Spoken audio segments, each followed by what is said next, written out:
एक जंगल में ऑटो चलाने वाला बंटी कबूतर रहता था। एक बार की बात है, बंटी कबूतर रात में सवारी छोड़ने के लिए काफी दूर आ जाता है। तभी उसे रास्ते में एक चिड़िया दिखाई देती है। अरे ये कितनी खूबसूरत चिड़िया है। अच्छा है वापसी में एक सवारी मिल गई। पूछता हूँ उस चिड़िया को कहाँ जाना है। रुको रुको ना। हाँ चिड़िया बहन बोलो कहाँ जाओगी तुम? जहाँ आप जाएंगे वहाँ जाऊंगी मैं। चिड़िया बहन मैं तो अपने घर जाऊंगा। चलिए आप बैठ जाइए, मैं आपको रास्ते में छोड़ दूंगा। जरा जगह तो दीजिए, जब भी तो बैठूंगी मैं। अरे चिड़िया बहन आप पीछे बैठिए जहाँ सवारी बैठती है। उसकी ये बातें सुनकर बंटी कबूतर को बहुत अजीब लगता है। तभी उसकी नजर उसके पैरों पर पड़ती है। उसके पैर उल्टे होते हैं, जिसे देखकर वो डर जाता है। अरे भागो भागो रे भागो भैया। कहाँ जाएगा तू बचकर बंटी कबूतर? आज तो तुझे छोड़ूंगी नहीं। कितने दिनों बाद मेरी प्यास बुझेगी।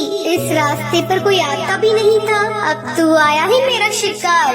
तभी टूनी चिड़िया की आत्मा अपने असली रूप में आ जाती है। वो जोर जोर से हंसने लगती है। कभी वो गायब हो जाती, कभी सामने आ जाती। बंटी कबूतर डर के मारे तेजी से अपना ऑटो भगाता है। वो शीशे में देखता है आत्मा उसका पीछा नहीं कर रही है। वो जंगल के ऑटो स्टैंड पर अपना ऑटो रोकता है। वहीं उसका दोस्त कालू कौवा खड़ा होता है। क्या हुआ बंटी कबूतर, तू इतना घबराया हुआ क्यों है? बंटी कबूतर कालू कौवे को सारी बात बताता है। अरे पागल, इतना सुनहरा मौका हाथ से निकाल दिया तूने। उस चिड़िया की आत्मा का एक पंख तोड़ लेता, वो तेरी गुलाम बन जाती। अरे भाई माफ कर मुझे, मेरी जान बच गई, आज वो ही काफी है मेरे लिए। ये कहकर बंटी कबूतर वहाँ से चला जाता है। कालू कौवा अपने मन में सोचता है, ये तो डरपोक पागल है, इतना सुनहरा मौका गवा दिया। ये पूरे जंगल पे राज करता। चलो कोई नहीं, कल रात में उस जगह जाऊंगा और उस भूतिया चिड़िया का पंख तोड़कर ले आऊंगा।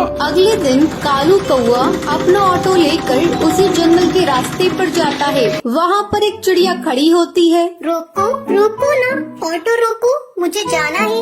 अरे भाई लगता है ये वही चिड़िया की आत्मा है, इसका पंख तोड़ लूंगा। ये कहकर कालू कौवा अपना ऑटो उसके सामने रोकता है और उसके पंख तोड़ने लगता है। अरे बेवकूफ कौवे बदमाश, तेरी हिम्मत कैसे हुई? तूने मेरे पंख तोड़ने की कोशिश की। रुक तुझे भी बताती हूँ। टुनटुनी चिड़िया पास में पड़े डंडे से उसे बहुत मारती है। अरे बहन मुझे माफ कर दो, मुझे लगा तुम एक चिड़िया की आत्मा हो। अरे बदतमीज, तुझे मैं कहाँ से आत्मा नजर आ रही हूँ? चल भाग यहाँ से। टुनटुनी ये कहकर वहाँ से चली जाती है, पर टूनी चिड़िया की आत्मा पेड़ के पीछे खड़े होकर ये सब देख रही होती है। अगले दिन कालू कौवा फिर से अपना ऑटो लेकर वहाँ पर आता है। भाई आज तो पहले उसके पैर देखूंगा तभी उसके पंख तोड़ूंगा, वरना कल की तरह पिटाई हो जाएगी मेरी। अब फिर से वहाँ पर एक चिड़िया खड़ी होती है। रोको रोको ना ऑटो, मुझे जाना है। कालू कौवा उसके पैर देखता है, उसके पैर उल्टे होते हैं। जैसे ही कालू कौवा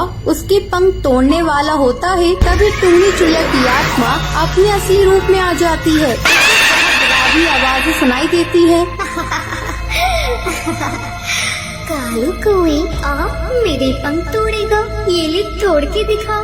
टूनी चिड़िया की आत्मा कभी उसके सामने आ जाती, कभी उसके पीछे। वो उसे बहुत मारती है। मुझे माफ कर दो चिड़िया की आत्मा, मैं आगे से कभी भी ऐसा नहीं करूँगा। मुझे जाने दो, मत मारो। क्यों छोड़ दूं तुझे? तो जैसे मन चले बदमाश पक्षियों को मारना ही तो मेरा लक्ष्य है। तुम जैसे लालची पक्षियों को जीने का कोई हक नहीं।